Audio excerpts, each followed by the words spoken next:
pas gua jalan ini jam 2 itu jalan dari gudang nggak ada gangguan tuh.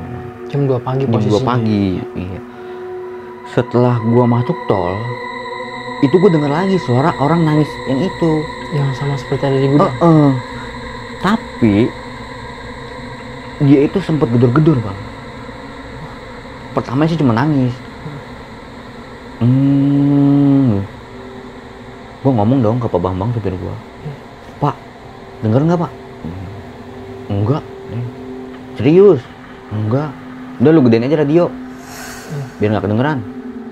Di saat gue mau ngambil handphone, itu gue nyantai di mobil, duduk begini, main handphone dalam mobil.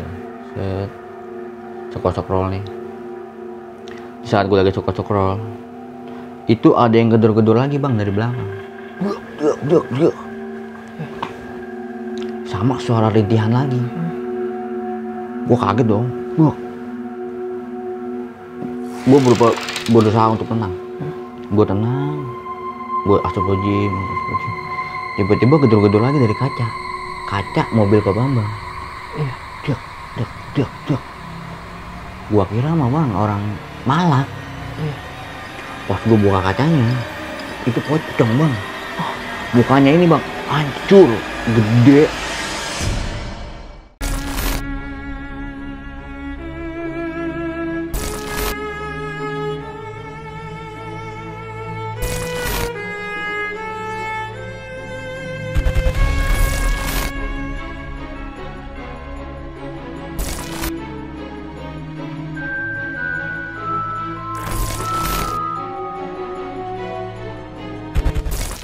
Assalamualaikum warahmatullahi wabarakatuh. Kembali lagi bareng gue Aris. Tapi sebelumnya gue mau ngucapin selamat menjalankan ibadah puasa bagi kalian semua yang menjalankan.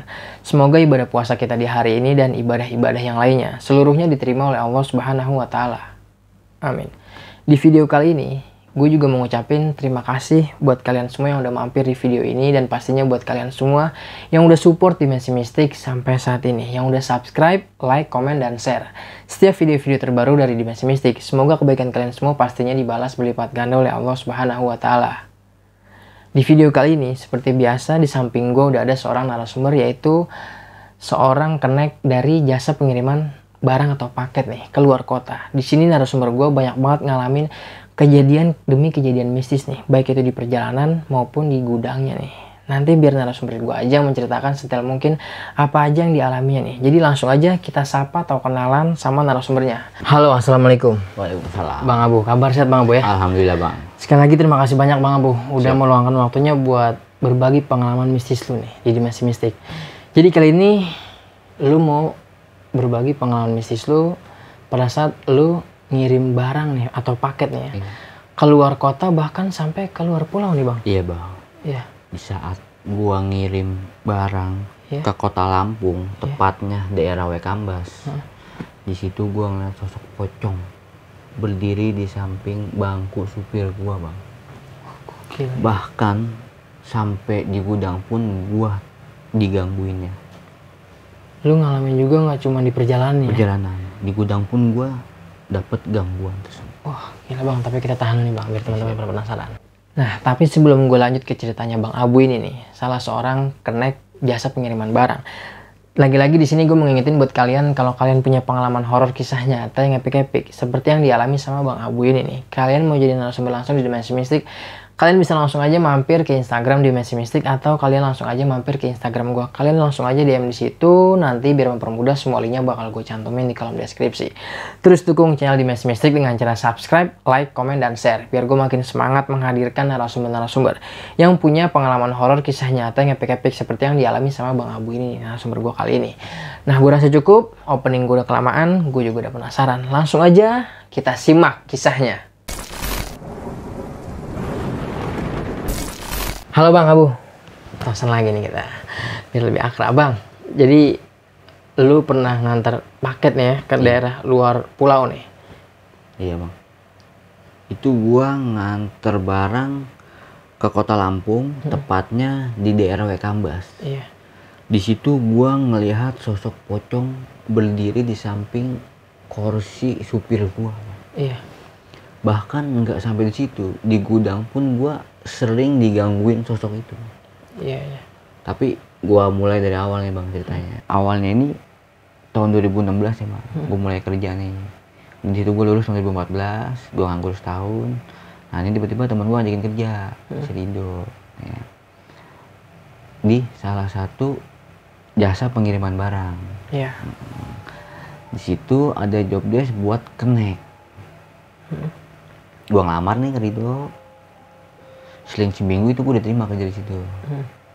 Masuk nih gue kerja, masa training.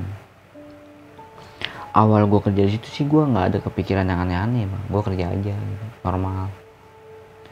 Itu pertama kali gue ngirim ke dalam kota. Itu gue masih main di Jabodetabek. Gue masih ngirim di Jakarta, Bogor, Depok. Itu selama 3 bulan. Nah di situ gue enjoy aja. Gue nggak ada gangguan apa-apa. Singkat cerita, selepas 3 bulan ini gue dipindahin sama temen gue ini, Rido. Dia ngajakin tuker karena mungkin dia udah capek ngirim ke luar kota, bahkan sampai luar pulau. Disitu gue mau dong, karena kan gue juga kerja. Satu, gue buat nyari pengalaman karena gue lulus, makanya gue mau. Takut nanti gue sama Rido. Sebulan 2 bulan gue enjoy itu karena di situ gue masih ngirim ke dalam kota Jabodetabek. Di situ gue masih ngirim Jabodetabek, jadi masih aman-aman aja lah bang selama 2 bulan itu. Nah singkat cerita nih, seling 3 bulan itu gue di rolling ke connect sebelah sama temen gua si Rido ini nih, gue sebut namanya nih Rido. Jadi Rido ini masukin gua kerja buat gantiin posisi dia di supir Pak Bambang. Seling 3 bulan tuh gue di rolling. Akhirnya masuk nih gua di supir Pak Bambang karena saat itu supir Pak Bambang itu keluar kota sampai ke luar pulau. Karena mungkin temen gua udah lama ya bang kerja di situ, mungkin dia maunya mungkin gue pengen pindah yang deket-deket aja lah. Gue nggak mau lagi ngirim ke luar kota atau luar pulau. Akhirnya gue tuker tuh bang sama dia. Setelah gue dituker nih, awal gue pertama kali ngirim itu gue ke Solo. Jadi kalau keluar kota itu ngirimnya itu malam. Jadi gue pun muatnya malam, sekitar jam 7 sampai jam 9 lah. Awal gua masuk malam nih ngirim ke Solo, itu gua nggak ada gangguan sama sekali bang. Dari gua muat barang sampai gua di perjalanan itu gua sama sekali nggak nemuin kendala ya. Pas gua seling seminggu itu gua keluar kota lagi, gua ngirim barang itu ke Sidoarjo. Nah, pas gua mau ngirim barang ke Sidoarjo kan mau nggak mau gua muat dulu nih bang. Di saat gue muat barang, yang biasa muatin barang kan nggak cuma gue nih, ada yang bantuin nih orang gudang. Nah di saat gue muatin barang sama orang gudang nih, orang gudangnya ke belakang ngambil barang karena kan gue nungguin di dalam mobil. Di saat gue nungguin malam di dalam mobil itu agak malam memang, itu gue sekitar jam 8 lah, udah lumayan malam. Posisinya di situ cuma gue dong berdua sama orang gudang ini, yang lainnya udah pada pulang. Ada beberapa sebagian supir atau connect yang masih ada di tempat kerja tapi dia di warung kopi. Dari situ di saat dia ngambil barang ke gudang itu gue di mobil dengar suara orang nangis. Jadi dia tuh merintih, suara laki. Di situ gue langsung panik seadanya. Gue langsung lompat dari mobil, gue langsung lari ke sapam. Dari situ gue panggil tuh orang gudang. Tadi udah gue dicariin tuh bang sama dia, katanya bu sini katanya, lu ngapa katanya. Tadi gue bisa dengar suara orang nangis bang dari mobil. Capek kali lu kerja. Nah, udah biasa aja, nih barang nih lagi gitu. Nah pas di saat berdua tuh nggak ada apa-apa, gue angkutin lagi barang. kelar tuh antara jam 9 sampai jam 10 tuh ya, gue udah agak lupa ya bang.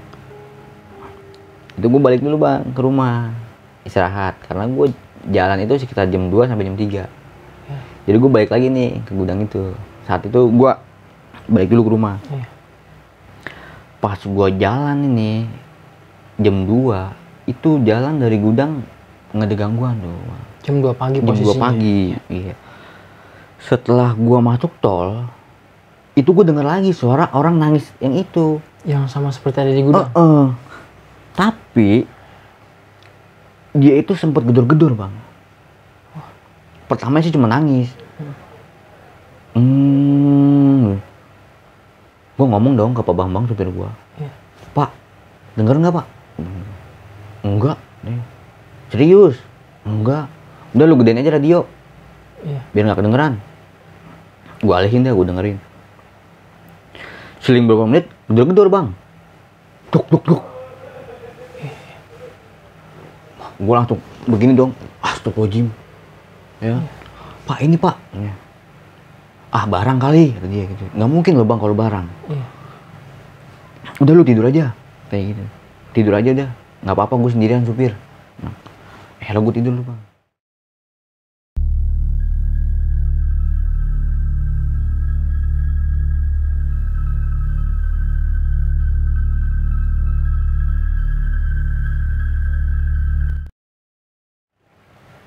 Habis dari situ gue nggak ada gangguan tuh, karena gue tuh nyampe Sidoarjo pagi. Jadi gue lancar aja, gue ngirim. Selesai ngirim, gue pulang itu gue nggak ada gangguan sama sekali, aman-aman aja tuh. Setelah itu yaudah gue ngirim tuh aman nih, ngirim aman. Karena kan gue selain gue ke luar pulau, gue juga bantu-bantu yang dalam kota. Masih sering gitu, cuman nggak sering-sering banget sih gitu. Singkat cerita, gue dapat lagi nih kiriman ke luar pulau. Tepatnya itu di kota Lampung, daerah Waikambas. Pas gua, biasalah bang, gua kan itu kan muat barang malam nih. Di saat gua muat barang ini, nah temen gua ini yang orang gudang ini nggak masuk bang. Nggak tahu alasan dia sakit atau apa ya, gua nggak tahu ya. Pokoknya malam itu dia nggak masuk. Di situ gua sendiri. Gue ngambil barang dulu ke gudang, habis itu gue naikin ke mobil. Di saat gue naikin ke mobil, itu pintu gue ketutup sendiri bang. Gue lompat dong, kaget. Gue buka tuh pintunya, ternyata terkunci dari luar. Gue gedor-gedor langsung. Pak, tolongin pak. Disamperin tuh sama Sapam. Dibukain sama dia. Langsung aja gue kata ya bang, jangan gini pak bercandanya. Jangan mentang-mentang saya anak baru, saya diginiin. Ini malam, bukan tempatnya bercanda. Dia diem aja, langsung lari ke pos. Karena saat itu ada mobil juga yang mau masuk. Jadi dia bukain gerbang juga. Mungkin maksud gua karena dia mau bukain mobil kali ya. Abis itu, gua langsung minta temenin supir gua, Pak Bambang. Karena saat itu Pak Bambang ada di warung kopi deket gudang itu. Pak, temenin saya pak, muat barang. Nggak enak ini kayaknya suasana. Temenin tuh Pak Bambang. Singkat cerita, jam 2 atau jam 3 ya, gue lupa. Itu gue berangkat ke Lampung. Itu jam 2 pagi. Dari gudang ke tol sampai ke Merak itu gue nggak ada gangguan sama sekali bang. Aman. Bahkan sampai gue nyampe Bakauni itu aman. Itu gue nyampe Bakauni itu jam 2 siang. Jam 2 siang. Di situ gua nyantai, gua ngopi dulu, ngerokok dulu, makan lah. Baru tuh gua jalan ke daerah Waikambas. Nyampe di Waikambas itu gua sore. Pokoknya sore tuh. Gua nyampe Waikambas, udah ke tempat tujuan gua ngirim. Udah gua nyantai di situ, nyantai, ngirim, nurunin barang. Kelar itu gua malam. Nah, gue itu nyampe Bakauni itu jam 2. Lampung nih, Lampung jam 2. Itu gue nyantai dulu, gue istirahat. Ngopi-ngopi, makan-makan di situ. Gue jalan nih ke salah satu daerah Lampung, itu namanya Waikambas. Gue nyampe situ jam sore. Jamnya gue lupa, pokoknya itu sore. Gue nyampe situ, nyampe tempat tujuan gue ngirim barang. Di situ gue nurunin barang segala macem. Sampai malam tuh sekitar jam 9 tuh gue langsung berangkat arah balik nih. Tuh gue sepanjang jalan gue ngobrol. Nah di situ gue berhenti nih di warung kopi lagi. Karena kan Pak Bambang supir biar melek. Di saat gua ngopi tukang kopi itu masih di daerah Waikambas. Itu handphone gua taruh mobil bang, gua cas. Gua ke warung kopi. Di saat gua mau ngambil handphone, itu gua nyantai di mobil, duduk begini, main handphone dalam mobil. Set, scroll nih. Di saat gua lagi scroll, itu ada yang gedor-gedor lagi bang dari belakang. Duk. Sama suara rintihan lagi. Gue kaget dong. Gue berusaha untuk tenang. Gue tenang. Gue astagfirullahaladzim. Tiba-tiba gedor-gedor lagi dari kaca. Kaca mobil Pak Bambang. Iya. Dak. Gue kira mah bang orang malak. Iya. Pas gue buka kacanya, itu pocong bang. Mukanya ini bang hancur, gede. Wah di saat itu gue panik, gue cabut handphone sampai handphone gue jatuh, gue samperin Pak Bambang. Pak tolongin pak, kenapa? Saya ngeliat pocong pak, di mobil. Ah yang bener lo, bener pak. Udah sini dulu, di sini duduk. Pesenin teh dulu bu. Di situ gue ngeteh dulu tuh, dicoba untuk diademin sama Pak Bambang. Udah ngeteh dulu, tenang katanya. Lu jangan dipikirin katanya. Di situ gue udah berusaha ditenangin Pak Bambang semuanya. Pak Bambang cerita nanti kalau udah nyampe Bakauni di laut, ntar gue ceritain katanya. Makanya besok-besok kalau mau ke mobil jangan sendiri, ngomong sama gue biar gue temenin. Udah nyampe situ gue udah tenangin tuh, gue udah tenang, udah nggak panik ya bang ya. Berangkat tuh gue jalan.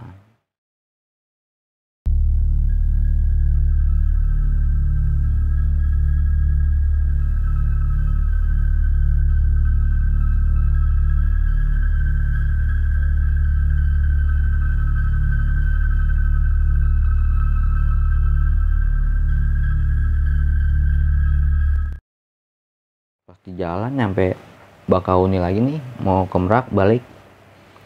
Di situ Pak Bambang cerita sama gua. Di pelabuhan itu kan Pak Bambang curhat tuh bang sama gua. Pak Bambang juga sering digodain. Dia dengar suara tangisan, dengar suara orang yang asal malam gudur-gudur mulu. Tetapi dia itu nggak pernah ditongolin sama sosok pocong ini bang. Iya. Pak Bambang. Dan di situ pun dia juga udah, karena dia udah tua ya bang, dia ya udah gue lanjut aja kerja daripada gue belum dapat batu loncatan, gue kerja aja di sini gitu. Sama awal mulanya gue kayak lu, gue sering digangguin gitu. Tapi karena gue udah berkeluarga, gue mikir anak istri. Karena dulunya ini mobil itu tuh bekas nabrak orang, bukan nabrak orang. Di saat itu mobil nggak operasi lagi, ditaruh di kantor itu selama 6 bulan. Jadi udah dilumutin lah, dipakein ada alang-alang itu.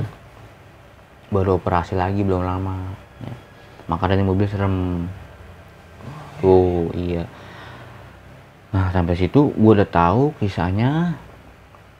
Gue tanya dong ke temen gue nih, si Rido yang masukin gue kerja, kenapa dia minta tukar sama gue. Ternyata alasan dia itu sama bang sama apa yang gue rasain sekarang. Dia itu nggak kuat sama sosok setannya ini yang ada di mobil. Bahkan Rido itu cerita ke gue waktu dia masuk sendiri juga ngemuatin barang ke mobil, yang dia bawa itu bukan barang bang. Pas nyampe mobil itu pocong. Oh gila, yang dibawa pocong? Iya, pas dia mau tidurin itu pocong. Wah dia langsung lari seadanya di situ. Dari kejadian itulah dia minta rolling sama bos. Kata bosnya, lu nggak bisa, lu cari orang baru aja. Itu. Nah, orang barunya ini gua. Bang Abu nih. Dari situ gua tahu, oh ternyata alasan lu ngajak gua kerja terus gua di rolling sama lu ini. Iya bu, sorry ya, dia bilang itu. Itu dari versinya Rido. Lu tau nggak bang, Sapam yang waktu itu buat panggil, Pak jangan begini dong bercandanya. Iya. Ternyata dia lebih parah bang, nungguin sosok pocongnya itu. Di mobil itu juga tuh? Iya, waktu mobil itu belum operasi. Pas abis kecelakaan, ditaruh di gudang. Di situ dia sering nemuin. Karena posisinya itu nih pos. Ini kan pintu masuk nih. Ini pos. Nah ini tuh mobil, tempat naruh mobil sama ini sampingnya lagi warung kopi. Jelas banget dong dia dari sini ke sini. Nah dia itu di situ klaksonnya itu sering hidup sendiri. Dia juga sering dengar suara rintihan sosok itu. Dari mobil paket itu tuh? Mobil paket itu sebelum mobil ini beroperasi lagi. Digangguin mulu dia, asal setiap masuk malam itu dia digangguin terus. Sampai tengah malam dia lagi nulis nih bang. Pocongnya itu nongolin persis di tempat duduknya Pak Bambang. Dan menghadap ke arah dia. Di bangku supirnya nih? Bangku supirnya. Iya. Di situ dia kaget seadanya. Gua tahu versinya ini karena pulang dari Lampung itu seling 2 minggu itu gua ngajuin resign bang. Jadi sebelum gua ngajuin resign ini, gua ngajuin pindah juga nih ke bos. Iya. Pak saya mau pindah nih. Kalau saya mah pindah terserah, tanya aja ke kenek yang lain. Mau nggak pindah sama Pak Bambang? Di situ nggak ada yang mau. Saat itu gue udah mikir gue resign gitu. Tapi saat itu juga gue masih ngirim lagi, tapi gue nggak ke luar kota atau luar pulau. Gue ikut bantuin kenek yang lain. Di situ gue kerja masih. Nah seling 2 minggu baru gue ngajuin resign bang. Dan gue pun ngomong ke Rido, Dok, sorry ya, gue resign nih. Kayaknya gue nggak cocok nih kerja di sini. Yang satu gue keluar pulau, yang satu lagi gangguan ini bang. Ya karena kan gue di situ baru lulus. Gue baru lulus tahun lah. Pikiran gue juga, ya lebih baik gue nyari yang lain lah. Di situ kan gue cuman sekedar buat nyari pengalaman aja. Ternyata pengalaman yang gue dapet ini segini horornya, mengerikan gitu ya? Mengerikan. Makanya gue resign, memutuskan untuk resign gue. Ya mungkin itu aja bang yang bisa gue ceritain dari pengalaman gue.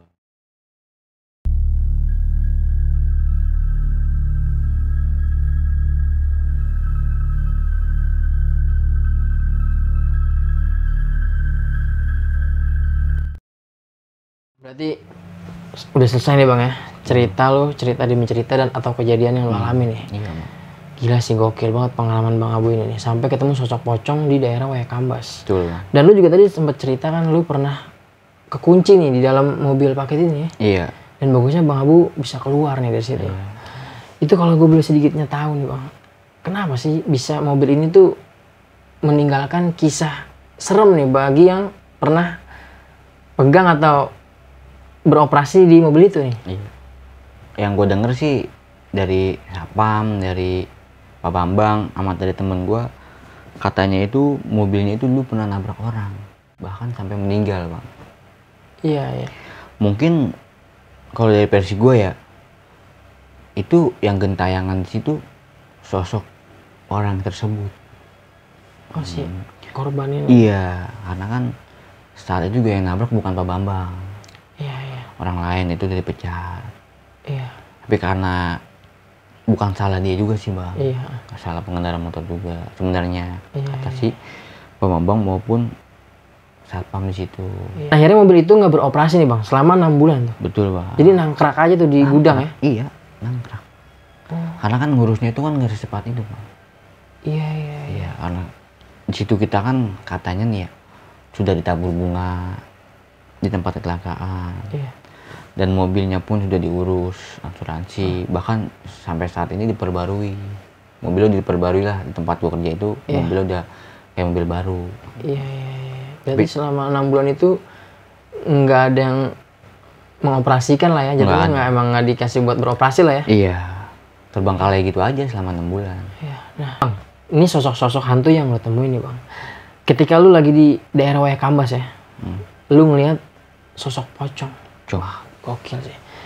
Nah, sosok pocongnya itu bisa lu gambarin nih Bang, seperti apa nih sosok pocongnya itu Bang? Wah, dia itu mukanya tuh hancur ya Bang. Hancur, Iya. darah, gede. Gede besar gitu Gede ya? besar. Kan gue pikir orang, makanya gue buka tuh kaca. Iya. Pas gue buka kaca, nah itu pocong Bang. Dia posisinya lagi menghadap ke Bang Abu atau? Iya. Karena kan kaca supir itu kan gelap. Iya. Gelap, udah gitu malam. Di sana kan masih banyak hutan. Itu gue bukain pocong. Gokil sih. Iya. Dan itu posisinya Pak Bambang lagi ngopi ya di warung ya? Di warung lagi ngopi. Karena kan jarak kok warung kopi itu sama parkir mobil lumayan jauh. Lumayan jauh lah ya. Iya. Dan sama sosok yang lu bilang tadi ada yang gedor-gedor dari belakang nih. Dari tempat barang lah atau paket itu ya. Pak Bambang sendiri nggak dengar nih Bang Abu? Dia dengar. Pak Bambang denger ya? Dengar. Tapi karena dia mau udah biasa, karena kan dia juga yang nyupirin mobil itu, jadi dia beranggapannya ya udahlah gue di sini kerja. Gitu. Bahkan Pak Bambang tuh ibaratnya ya udah nggak peduli lah sama gitu-gituan. Gitu. Dan mungkin dia nampakinnya ini ke anak-anak yang baru, jadi keneknya Pak Bambang. Oh iya. Gitu. Dan semuanya punya cerita masing-masing lah ya, cerita horor masing-masing lah ya. Nggak cuma si temen lu Rido, Pak Bambang dan si Sapam ini ya. Iya. Gokil. Sampai sekarang Bang Abu kira-kira kalau ditawarin lagi jadi connect antar pulau, mau nggak nih paket antar pulau gitu ya? Udah kapok Bang ya? Kapok. Udah nggak mau lagi. Gue juga pun kalau jadi Bang Abu nggak bakal mau sih, bener sih. Dan ini mungkin pengalaman yang mengerikan nih bagi Bang Abu ya. Di tahun 2016 itu 2016. Ya? Dan itu jasa pengiriman barang yang masih letaknya di daerah Jakarta nih ya? Jakarta. Iya. Jadi buat kalian semua yang dari awal sampai akhir dengar ceritanya Bang Abu tuh, wah pasti kalian semua dapat merasakan vibes horornya juga nih. Bang Abu sekali lagi terima kasih banyak udah berkenan mau mengisi atau berbagi pengalaman horornya di Dimensi Mistik nih. Sukses terus buat karirnya Bang Abu nih. Sekali lagi terima kasih banyak. Salam buat keluarga Bang.